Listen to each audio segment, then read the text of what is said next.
오늘 말씀 제목 같이 한번 읽어봅시다. 당신의 풀밭은 여전히 푸릅니까? 라는 제목으로 함께 말씀 나누도록 하겠습니다. 지난 한 주간 여러분들 기말고사 지내셨죠? 아마 끝난 학교들이 많이 있을 거고 아직 덜 끝난 친구들도 여전히 좀 있을 텐데 여러분들 많이 응원하고 또 힘내시기를 기도하겠습니다.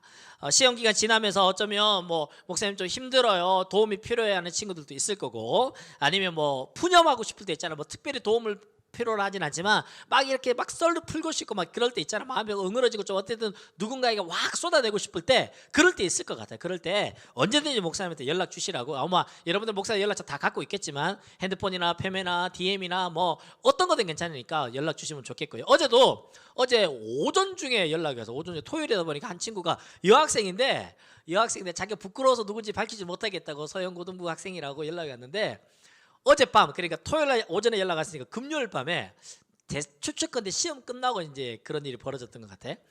어젯밤에 한 남자에게 고백을 받았다는 거야. 얼마나 좋아, 얼마나. 그래서 좋아가지고 자기도 그날 밤에 얼떨결에 예스를 한 거예요. 예스. 그날부터 1일이 된 거죠. 근데 이제 그날 밤에 잠자고 정신 차려 보니까 이것 좀 아닌 것 같은 거예요. 밤에는 뭐 로맨틱 했겠지, 뭐 좋았겠지. 그래서 예스 했는데 그 다음날 일어나 보니까 정신이 차린 거야. 이거 내가 이러면 안 되는데, 걔 좀 별론데, 이런 생각이 현타가 온 거예요. 그래가지고 어떡하지 하다가 저한테 연락이 왔어. 저한테 장문에 오픈 채팅방으로 누군지를 밝히지 않고, 여차에 이렇게 했는데 내가 정신 차려 보니까 얘랑 못 사귈 것 같다, 어떡하냐 목사님. 그래가지고 제가 또 장문에 그 현타를 내가 잘 점검해 주면서 적절하게 잘 끊어낼 수 있는 방법을 아주 지혜롭게 잘 전달해 드렸습니다. 이런 것도 합니다, 목사가. 여러분들도 혹시나 또 현실 속에서, 친구 관계 속에서, 또 부모님과의 관계 속에서 뭐 여러 가지로 어려움들이 많이 있잖아요. 그러면 혼자 끙끙 앓지 말고 언제든지 뭐 선생님, 전도사님, 목사님에게 꼭 전달해 얘기해 주시면 목사님이 도울 수 있는 만큼 최선으로 돕도록 하겠고요. 뭐 자기를 오픈할 수 있으면 같이 만나서 밥도 먹고 차도 마시면서 그렇게 이야기 나눌 수 있으니까 혼자 고민하지 마시고 함께 이야기 나누면 참 좋겠습니다.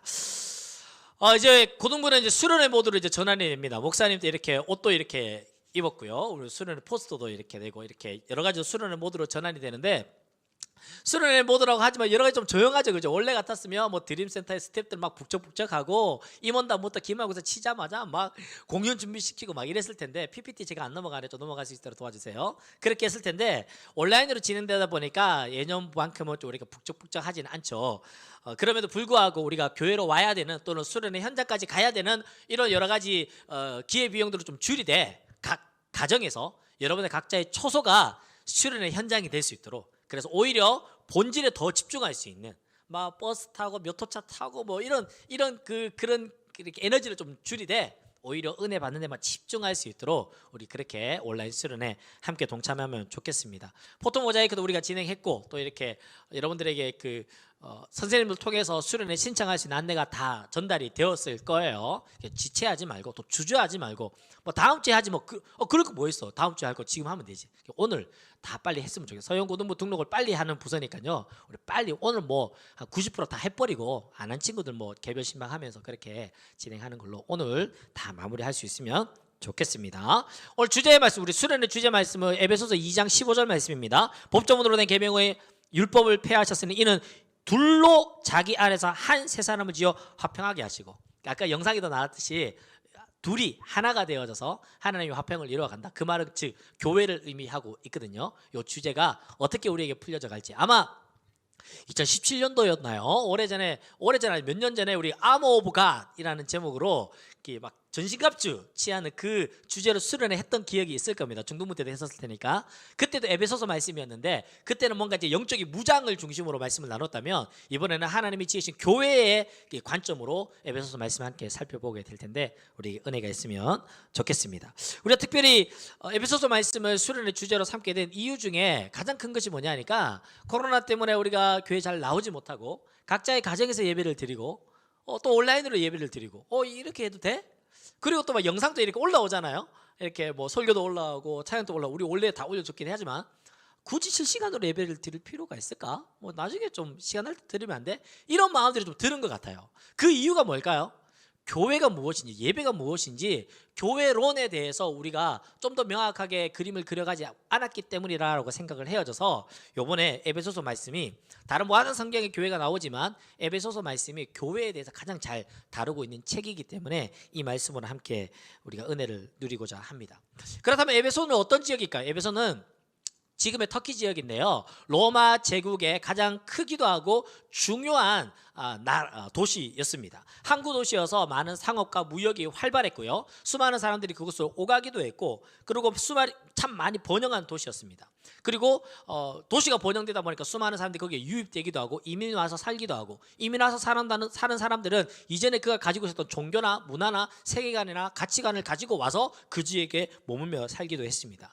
에베소 지역에서는 50여 신들이 있었다고 해요. 50여 신들이 있어서 에베소 사람들은 자신이 마음만 먹으면 언제든지 다양한 신들을 섬길 수 있는 겁니다. 이번 주에 교회 갔다면 다음 주에 절에 가고, 그 다음 주에 마호메트한테 절하고, 뭐 이렇게 각자 다양한 신들을 마음껏 섬길 수 있는 그런 도시였습니다. 게다가 가장 유명했던 신이 뭐냐면 아르테미스, 성경에는 아데미라고 나오는데 아르테미스 여신의 그 신전이 아주 크게 지어져 있고, 수많은 사람들이 거기에 관광객으로 또는 순례하러 많이 모여왔습니다. 아르테미스 여신은 동상을 이렇게 자료를 찾아보면 여성의 그 신상인데 가슴이 엄청 많아요. 그래서 가슴이 많다라는 표현은 그 풍요와 다산을 의미하기 때문에 아르테미스 신을 섬기면 우리가 부하게 되고 또 이렇게 풍요롭게 살 수 있다라고 그렇게 믿어서 수많은 사람들이 거기에 우상 숭배를 했었던 곳입니다. 이만큼 그 에베소 지역은 영적으로 참 많은 관심이 있었고, 또 그러다 보니까 자신들이 믿는 수많은 신들에게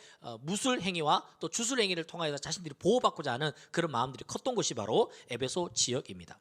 경제적으로 번영했고 영적으로도 관심이 많았던, 수많은 사람들이 오고 가고, 그러다 보니 그 안에는 수많은 문화들이 만들어지는데 그 문화들이 아주 퇴폐적이고 음란하고 무속적이고 또 세속적인 그런 문화들이 많이 있었던 곳이 바로 에베소입니다. 오늘은 사도행전 19장과 20장에 나오는 에베소 교회에서 있었던 사도 바울의 어떤 사역들을 구체적으로 좀 설명을 나누는 걸로 좀 말씀을 진행해 보도록 하겠습니다. 사도행전 19장에 보면 사도 바울이 3차 전도 여행 때 에베소 지역을 방문하게 됩니다. 아까 이야기했다시피 수많은 사람들이 이민을 와서 살았던 번영된 도시였다 보니까 그곳에도 유대인들이 있었겠죠. 유대인들이 한 집단을 이루고 함께 신앙을 유지하면서 지내고 있었습니다. 사도 바울은 3차 전도 여행까지 수많은 지역을 전도를 하면서 어디를 거점으로 했냐 하니까 그 지역에 사는 유대인들을 거점으로 복음을 전했습니다. 유대인들이 있는 곳에 가면 이미 그 성경의 백그라운드, 구약적인 백그라운드를 이미 알고 있기 때문에 복음을 전하기가 좀 더 수월했겠죠. 그래서 에베소 지역에서도 흩어져 있는 디아스포라 유대인들이 있는 그 지역에 들어가서 복음을 먼저 전했습니다. 이렇게 질문합니다. 성령을 받았습니까? 라고 질문합니다. 그러니까 그 유대인들이 성령요? 성령 우리 들어보지도 못했습니다. 우리는 세례 요한의 회개의 세례까지는 들어봤습니다 라고 이야기하는 거예요. 그래서 사도 바울이 그 이후에 예수 그리스도의 복음을 전하는 거예요. 예수 그리스도의 복음을 전하고 예수님의 이름으로 세례를 베풀고, 또 그들에게 안수를 기도하는데 어떤 일이 벌어지지 않으니까 마치 지금 사도행전 19장입니다. 사도행전 2장에 120문도들이 첫 번째로 성령이 임할 때 경험했던 그 은혜들이 동일하게 임하는 거예요. 안수기도 하는데 막 방언이 터지고 막 예언을 하고 하나님의 말씀을 깨닫게 되고 놀라운 성령의 역사들이 일어났습니다. 그때 인원이 한 12명쯤 되었다 하는데 남자의 숫자만 12명이니까요 사람 숫자는 더 많았을 것 같아요. 이것이 바로 에베소 교회의 시작이었습니다. 이렇게 에베소 교회는 시작되었습니다.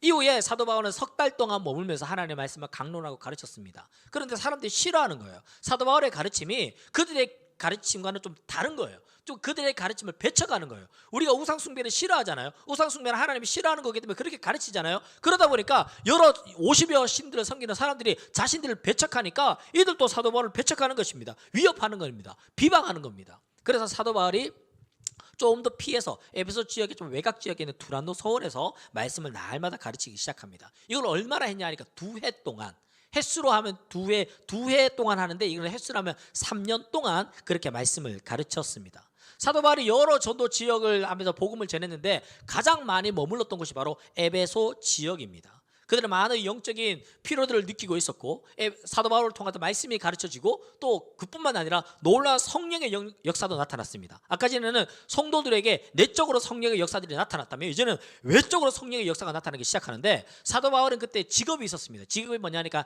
텐트 메이커라고 해서 텐트 짓는 직업, 장막 짓는 직업을 그가 갖고 있었거든요.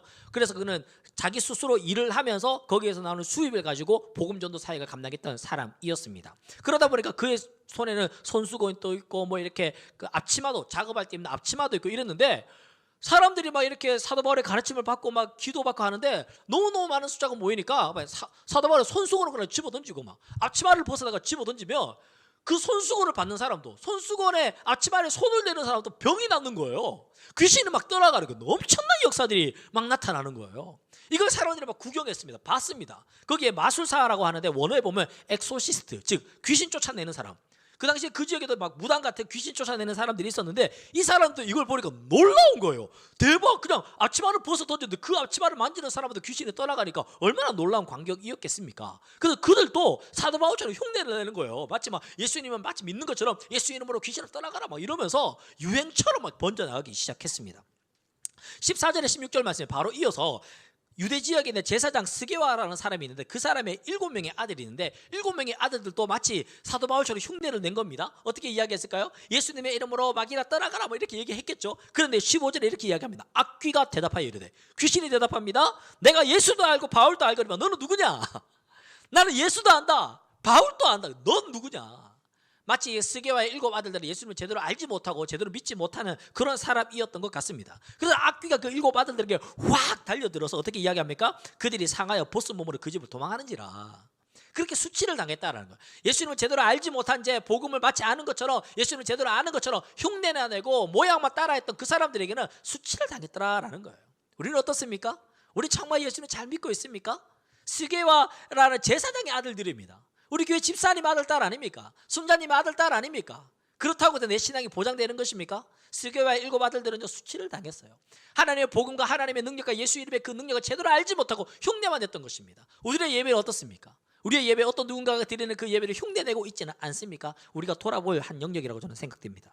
17절에서 20절 말씀에 이 일이 막 에베소 사람들에게 막 퍼져나간 거예요. 막 엑소시스트도 따라하고 스게와의 7 아들도 따라하다가 막 악귀에게 들리기도 하고 막 이런 일들이 막 그 조그마한 도시에 막 급속도로 확산된 것입니다. 그러니까 어떤 일이 벌어질까요? 사람들이 우와, 대박, 사도 바울이 전하는 이 복음이 보통 복음이 아니구나, 이게 진짜 대단한 복음이구나 하면서 사람들이 막 두려워하고 예수님의 이름을 높이고 믿는 사람들이 많이 와서 자복하며 회개하며 막 주님께로 돌아오는 역사들이 막 일어나는 거예요.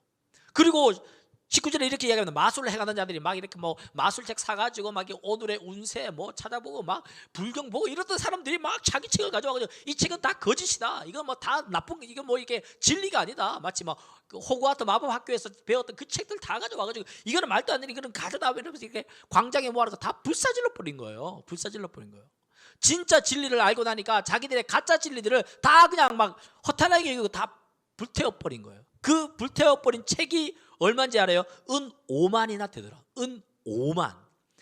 오늘날 우리가 일반 성인이 하루 일당을 10만 원은, 이거 10만 원보다 훨씬 많죠. 10만 원으로 잡았을 때 이 돈이 얼마냐니까 50억이에요. 50억.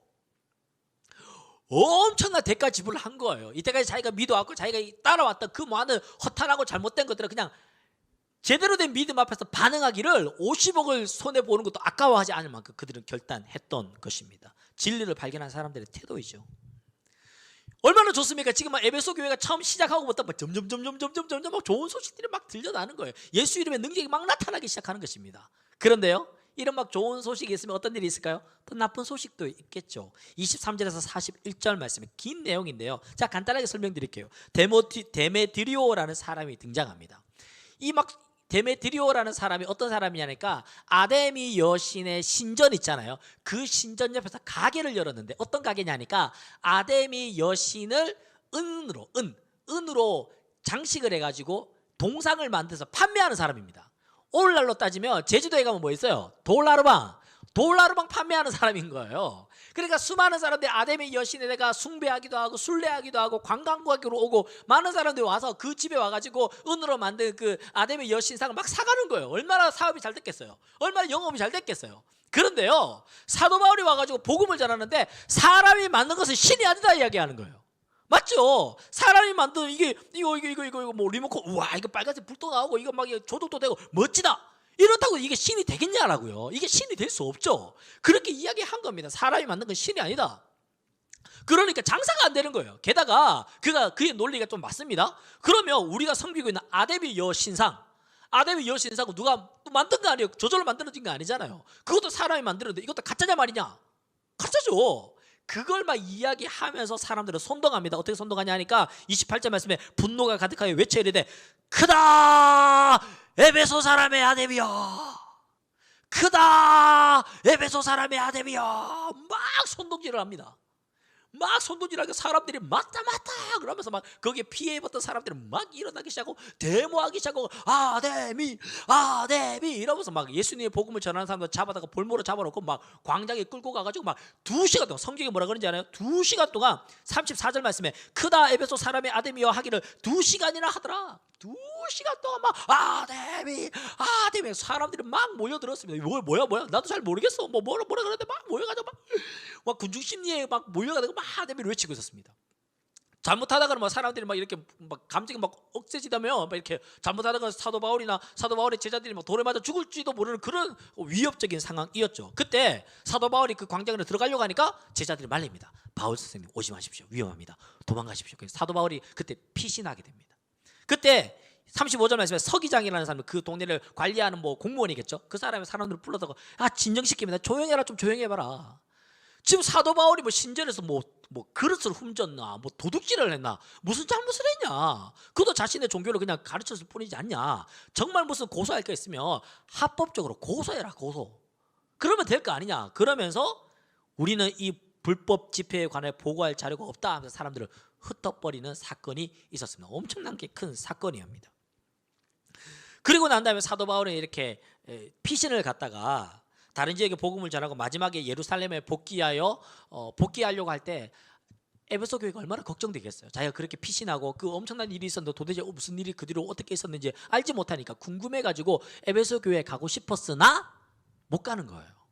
어떤 일이 벌어질지 모르니까, 또 제자들도 가지 말라 하니까. 그래서 밀레도라는 지역에서 에베소 장로들을 청합니다. 당신들이 이쪽으로 오십시오. 그래서 밀레도라는 지역에서 에베소의 지도자들을 불러다가 그들과 마지막 만남을 갖는데, 그가 이전에 예언을 받았잖아요. 사도 바울 당신은 이제 예루살렘에 가면 체포되고 옥에 갇히고 죽을 거다.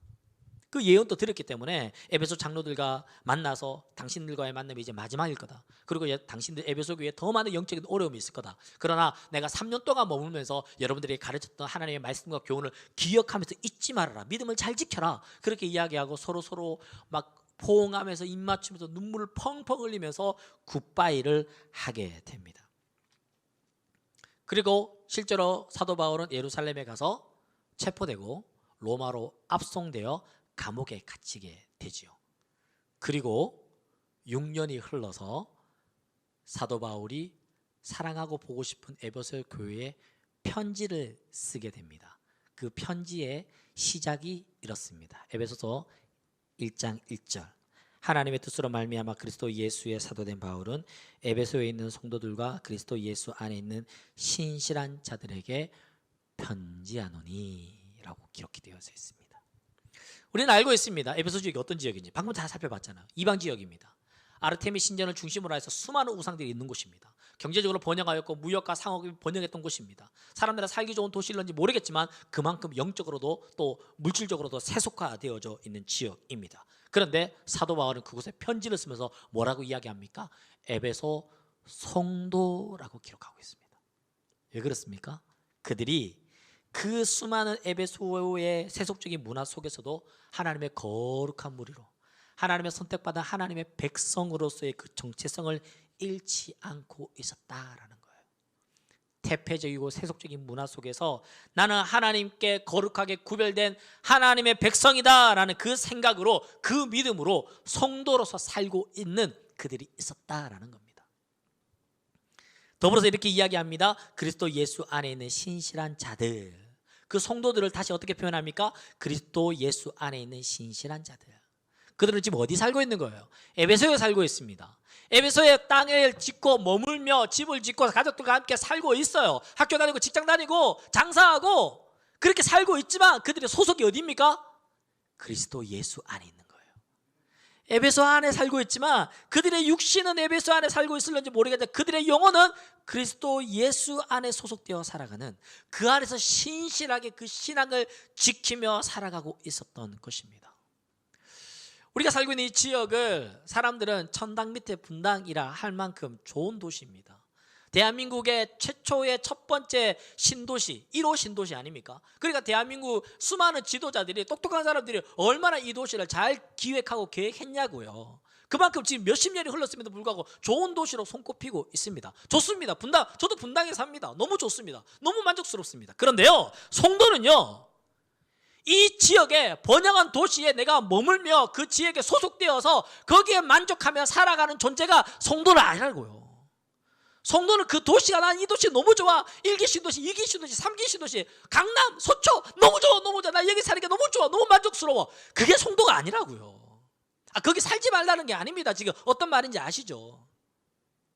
대학생들, 여러분들 고등학교 이제 대학교를 우리 꿈꾸잖아요. 대학교 뭐 스카이, 서울대, 고려대, 연세대, 그 학교를 가지 말라는 게 아니라 그 학교에 들어가는 것이 나에게 영적인 만족과 안녕과 나에게 평안을 준다, 뭐 이렇게 그 조건을 생각하면 그건 송도가 아니라고요. 서울대를 가든 연세대를 고려대를 가든 뭐 분당에 살든 뭐 대구 지방에 살든 어디에 살든 그 환경이나 상황이 아니라 내가 그리스도 예수 안에 있다, 이 신앙으로 살아가는 자가 누구라고요? 성도라고요. 그게 성도라고요. 연어는요, 때가 되면, 산란기가 되면 자기가 살았던 그 계곡으로 거슬러 올라간다 하지 않습니까? 바다에 살던 연어가 산란기가 되면 자기가 살던 그 고향으로 돌아간대요. 물줄기는 계속 세차게 밀어붙이는데 그렇게 살지 마, 그렇게 살지 마, 물을 이렇게 내려가야 돼, 너 떠내려가라고 수많은 세차 물줄기가 나를 내밀어도 연어는 자신의 살아야 하는 인생의 목표와 방향성을 향해서 거슬러 올라가는 겁니다. 거기서 내가 산란을 하고 죽는다 할지라도 내가 가야 할 길, 내 인생의 목표, 비전을 향해서 그는 거슬러 올라가는 거예요. 구별된 삶을 사는 것이죠. 회 좋아하십니까? 바다에 있는 생선 회들은, 바닷물은 짜지만 바다 안에 있는 생선 회가 어디 짭니까? 밋밋하니까 초장 찍어 먹고 와사비 찍어 먹는 거 아닙니까? 우리는 세상에 삽니다. 세상에 살아가지만 이 세상에 쪄들어 사는 존재가 아니라고요. 살아있는 생선은 바닷물이 아무리 짜도 그는 바닷물에 쩔어 있지 않습니다. 우리 그리스도인, 우리 성도의 정체성이 저는 그러하다고 생각합니다. 에베소에는요, 크다 에베소 사람의 아데미여 라고 수많은 사람들이 외쳐대는 곳입니다. 아데미 신전이요, 인터넷에 제가 설교 준비하다 찾아봤는데요, 고대 불가사의 7대 불가사에 들어가더라고요. 고대 7대 불가사의로 아데미 신전이 들어옵니다. 그 건축물이 얼마나 잘 지었으면 그 고대에 어마무시한 그 건축물이 있습니다. 압도됩니다. 수많은 사람들이 그 아데미 여신에게 절을 하면서 절하지 않는 그리스도인들에게 손가락질하고 핍박하고 비방하고 저주하고 위협합니다. 그런 그들에게 사도 바울이 지금 뭐라고 인사합니까? 하나님 우리 아버지와 주 예수 그리스도로부터 은혜와 평강이 너희에게 있을지어다. 은혜와 평강이 너희에게 있을지어다. 어떤 누구보다 에베소의 상황과 에베소 성도들이 놓여있는 환경을 사도 바울이 가장 잘 알고 있었어요. 그런 그들에게 지금 사도 바울의 첫 번째 인사가 무엇입니까? 은혜와 평강이 너희에게 있을지어다. 은혜가 무엇입니까? 카리스라고 하는 이 은혜는요, 자격 없는 자에게 거저 주시는 선물이에요. 자격 없는 자에게 거저 주시는 선물이에요. 즉 다른 말로 하면 나의 노력으로 인한 그 노력의 어떤 결과물이 아니라는 것입니다.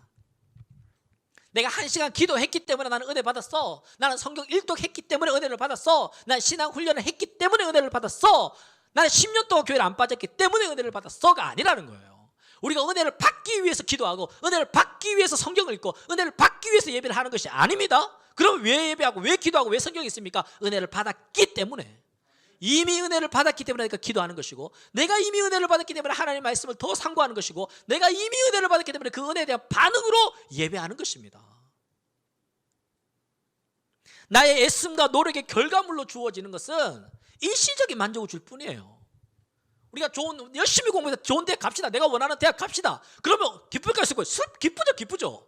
대학교 합격 딱 하면 기뻐요. 얼마 기쁜지 알아요? 한 달 기뻐요. 한 달 기뻐요. 기도봐야 6개월 기뻐요. 6개월. 중간고사 준비하고 기말고사 준비해봐야 똑같이 골머리 썩어요.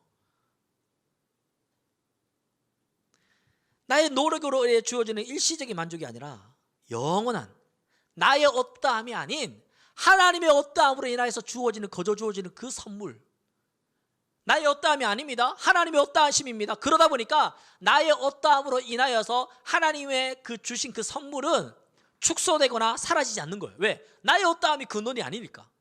하나님의 어떠함으로 주어지신 거니까 내가 어떻든 간에 그것은 사라지지 않는 거예요. 그래서 히브리서 4장 16절에 이렇게 기록하고 있습니다. 그러므로 우리는 긍휼하심을 받고 때를 따라 돕는 은혜를 얻기 위하여 은혜의 보좌 앞으로 담대히 나아갈 것이다. 은혜의 보좌 앞으로 담대히 나아갈 것이다. 담대히 나아가다라는 이 헬라어의 표현의 다른 뜻으로 보면요, 이렇게 표현하고 있어요. 뻔뻔스럽게 나아간다. 뻔뻔스럽게. 야, 네 같은 게 하나님 앞에 나올 수 있어? 네 같은 게 교회 나올 수 있어? 네 같은 게 예배 드릴 수 있어? 하는데 그럼에도 불구하고 뻔뻔스럽게 나가는 거야. 뻔뻔스럽게. 내가 어젯밤에 죄를 지었다 할지라도 뻔뻔스럽게 나아가는 거예요. 왜? 나의 어떠함으로 은혜를 받는 것이 아니라 하나님의 어떠하심으로 주어지는 것이 바로 은혜이기 때문에. 할렐루야. 아멘. 두 번째는 평강입니다. 샬롬, 히브리어로 샬롬이라 하죠. 상황과 환경을 뛰어넘는 관계적인 화목입니다. 상황과 환경을 뛰어넘는 관계적인 화목을 이야기하는 것입니다. 여기서 평강이라는 것은 아무런 문제가 없이 스위스나 스웨덴이나 덴마크나 좋은 호수에 커피 한 잔 탁 들고 아침 안개가 자꾸 껴있는 아름다운 풍경을 바라보면서 커피 한 잔 마시는 거, 이걸 평강이라고 이야기하지 않습니다. 성경적인 이 평강은 나의 지금 상황과 환경이 환난이 많고 고난이 많고 불예측스럽고 수많은 사람들을 두려워하고 걱정하는 그런 상황 속에 내가 놓여 있다 할지라도 이 상황을 뛰어넘어서 하나님이 내 안에 계시기에 그 하나님으로 인하여 나는 평안하다라고 이야기하는 것, 그것이 바로 평강이라는 거예요. 마치 다니엘이 사자 굴 속에 빠뜨려진, 내 옆에는요 으르렁거리는 사자들이요 이빨을 드러내고 있습니다. 그럼에도 불구하고 내 옆에 있는 사자로 인하여서 내가 두려워하는 것이 아니라 내 안에 계신 하나님으로 인하여서 내가 평안하다라고 이야기할 수 있는 것, 나의 내적인 평안을 뛰어넘어서 관계적인 화목까지 이루어갈 수 있는, 그 얼마나 뛰어나면 지금 사자 굴 안에서 다니엘이 사자랑 화목하게 지냅니까? 그래서 요한복음이 이렇게 이야기합니다. 평안을 너희에게 끼치노니 곧 나의 평안을 너희에게 주노라. 하나님의 평안을 줍니다. 하나님의 평안은 어떤 평안입니까? 세상이 주는 것과 같지 않다. 우리는 언제 평안합니까? 내가 원하는 게 다 채워졌을 때, 나의 욕구가 다 채워졌을 때, 내 배가 부르고 아무런 문제가 없고 내일에 대한 걱정이 없을 때, 즉 세상적으로 어떤 조건이 주어졌을 때 우리는 편안하다라고 이야기하는데, 성경이 말하는 편안은 그것이 아니라는 거예요. 세상이 줄 수도 세상이 알 수도 없는 나의 어떤 조건으로 채워짐에 의한 평안이 아니라 그럼에도 불구하고의 샬롬을 이루는 것. 그래서 나의 이 샬롬이 나의 평안으로 끝나는 것이 아니라 어떤 관계적인 화목까지 넘어가는 것, 이것이 바로 사도 바울이 에베소 성도들에게 말하고 있는 평강이라는 거예요. 다른 말로 에베소의 지금 환경이 녹록지 않습니다. 그럼에도 불구하고 하나님이 함께 하심의 평강과, 그럼에도 불구하고 우리의 복음의 대상자가 되는 저들과의 화목해하는 그 평강을 이야기하고 있는 거예요. 아프리카에 한때에 예수 믿으면 박해를 받고 예수 믿는 것을 비밀리 해야 하던 그때에 성도들은 예배당을 짓지 못하고 풀숲에 모여서 자기들과 함께 예배를 드렸던 때가 있었습니다. 비밀스럽게 예배를 드렸죠. 그때 그들 간에 비밀스러운 인사말이 있었습니다. 이런 인사말입니다. 당신의 풀밭은 여전히 푸릅니까? 모르는 사람들은 당신의 풀밭은 여전히 푸릅니까? 라고 인사하면 네네네네 우리 집 풀밭 푸릅니다 하겠죠. 하지만 신앙이 있는 사람은 이 질문이 어떤 질문인지 아는 거죠. 당신의 풀밭은 여전히 푸릅니까? 당신은 고난과 핍박 중에도 하나님과 그 은밀한 예배를 계속하고 있습니까? 오늘 설교 제목을 이 내용으로 잡은 이유는 코로나 시간, 온라인의 예배, 여러 힘든 시간을 지나고 있는 여러분들, 우리의 신앙의 풀밭은 어떻게 관리되고 있습니까? 내 마음의 풀밭은 어떻게 관리되고 있습니까? 지난주에 분당 지역에 중3 학생이 그리고 고등학교 3학년 학생이 안타깝게 자기 스스로 세상을 떠났습니다. 어찌할 수 없어 도저히 자기 스스로 이겨낼 수 없는 어떤 환경이 있었겠죠. 우리는 잘 알지 못합니다. 시간이 지나서 며칠 뒤에 제가 알게 된 건데요, 우리 고등학교 3학년 친구 중에 한 명이 그 친구가 너무나 친한 친구였더라고요. 그 사건을 접하고 너무 힘들어한다는 거예요. 너무 힘들어한다는 거예요. 그래서 카페에서 만났어요. 만나서 편하게 이렇게 면바디 주고받는데 갑자기 이 친구가 펑펑 우는 거예요. 카페에서 펑펑 우는 거예요. 사람들 다 쳐다보고. 뭐 여러분도 알겠지만 저보다 나보다 키 크죠. 얼마나 키 커요 여러분 애들. 키 크한 고3 남자아이가 펑펑 우는 거예요. 사람들 다 쳐다보고. 그래서 좀 다독여주고 이야기하는데 이 친구 왜 그런지 알아요? 이렇게 얘기하더라고요. 목사님, 제가 그 친구에게 좀 더 적극적으로 교회 가자 했다면, 제가 그 친구가 좀 더 적극적으로 예수 믿자고 얘기했다면, 내가 그 친구가 좀 더 자주 연락했다면 라는 그런 후회를 하더라고요. 그러니까 내가 네 탓 아니라고, 네 잘못 아니라고. 긴 코로나로 많이 지칩니다. 내가 뭘 할 수 있지? 뭘 잘 해낼 수 있을까? 기말고사 지나면서 스스로에게 자괴감이 드는 친구들도 있을는지 모르겠습니다. 사랑하는 우리 고등부 여러분, 은혜가 무엇이고 평강이 무엇입니까? 나의 어떤 노력의 결과물이 아닙니다. 세상에 어떤 조건이 채워졌기 때문이 아닙니다. 하나님이 주시는, 자격은 없지만 하나님이 주시는 선물이고, 어떤 환경과 조건은 갖춰지지 않았지만 상황과 환경을 뛰어넘는 화목인 것입니다. 나의 어떠함이 아니라 하나님의 어떠하심에 대한 신뢰, 그 은혜를 누렸으면 좋겠어요. 아까 전에 우리 찬양 인도자가 왜 찬양하면서 울고 기도하면서 왜 울었을까요? 우리 매주 화요일 수요일만 되면요, 찬양 인도자가 연락해요. 목사님 이번 주 말씀 어떻게 되나요? 말씀을 나누어요. 말씀을 나누고 이런 방향으로 말씀을 나누고 싶다고. 그러면요, 찬양 인도자가 한 주간 기도하면서 그렇게 콘티를 짜는 것 같아요. 같이 그 마음이 전해지니까. 방금 찬양 뭐였습니까? 하나님 우리와 영원히 함께 하시네. 꿈없는 우리에게 그 나라 보여주시네. 연약한 자들의 친구가 되어주시고 힘없는 우리의 인생을 위로하시네. 사랑하는 여러분, 사랑하는 우리 분당 우리 교회 서영 고등부 우리 사랑하는 친구들, 당신의 풀밭은 여전히 푸릅니까? 여러분들의 마음의 풀밭, 신앙의 풀밭은 여전히 푸릅니까? 때때로 내가 너무 외롭고 힘들고 누구에게도 말할 수 없는 그런 아픔이 있을 때 우리는 어떻게 합니까? 그 풀밭으로 들어갔으면 좋겠어요. 그 풀밭이 있잖아요. 그 풀밭이 우리에게 있잖아요. 하나님 우리 아버지와 주 예수 그리스도로부터 은혜와 평강이 너희에게 있을지어다. 우리 함께 찬양했으면 좋겠습니다. 평화, 하나님의 평강이 당신의 삶에 그리고 우리의 삶에 가득하기를 원한다라는 마음으로 우리 함께 찬양하고 기도합시다.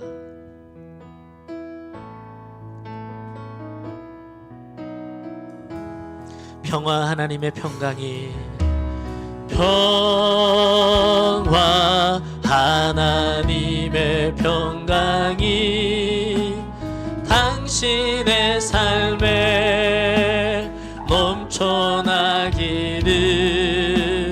평화, 하나님의 평강이 당신의 삶에 가득하기를 축복한 샬롬, 하나님의 샬롬이, 샬롬,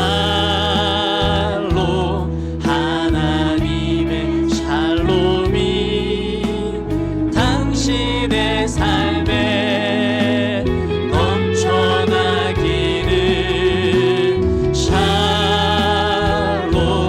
하나님의 샬롬이 당신의 삶에 가득하기를 축복한 은혜, 하나님의 은혜가,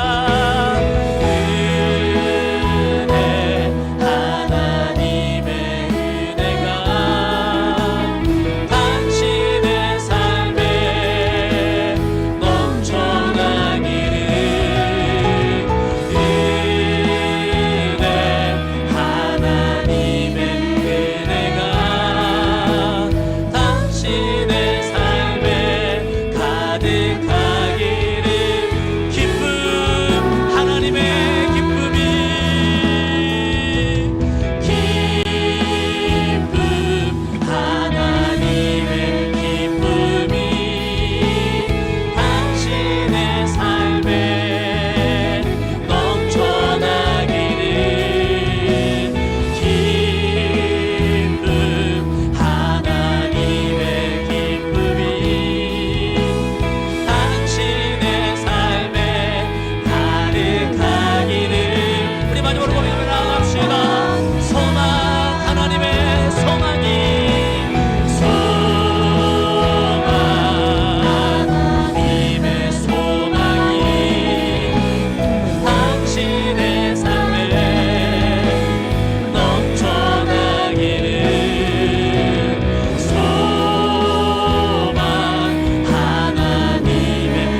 기도하지 않아도 됩니다. 이 질문 앞으로 우리가 대답합시다. 당신의 풀밭은 여전히 푸릅니까? 하나님, 내 마음의 풀밭, 내 신앙의 풀밭은 어떻게 관리되고 있습니까? 내가 외롭고 힘들 때에 이 풀밭을 찾아가 주님 앞에 마음껏 울 수 있는 우리가 되기를 원합니다.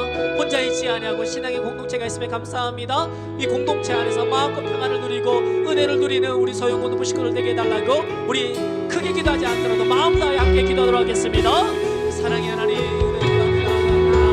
하나님 신의 사랑 우리 소형공동부 식구들 하나님 주님 우리 친구들 당신의 풀밭을 당신의 풀밭을 여전히 우리 친구들의 마음이 어떠한지 우리의 신앙의 풀밭을 어떻습니까? 우리의 마음의 풀밭을 어떻습니까? 주님을 위해서 우리의 믿음의 고백을 부르고 부르는 우리 친구들에게 하시고 부르고 부르는 우리 소형공동부 식구들 다 될 수 있도록 주님의 은혜를 풀어주시옵소서. 삶이 너무 차있습니다. 환경이 부동치는답니다.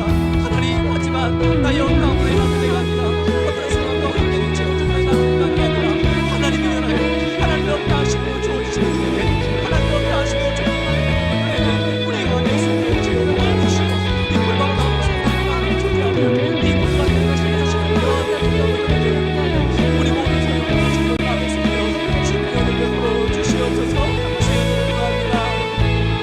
우리 마지막으로 고백하며 나아갑시다. 평강, 하나님의 평강이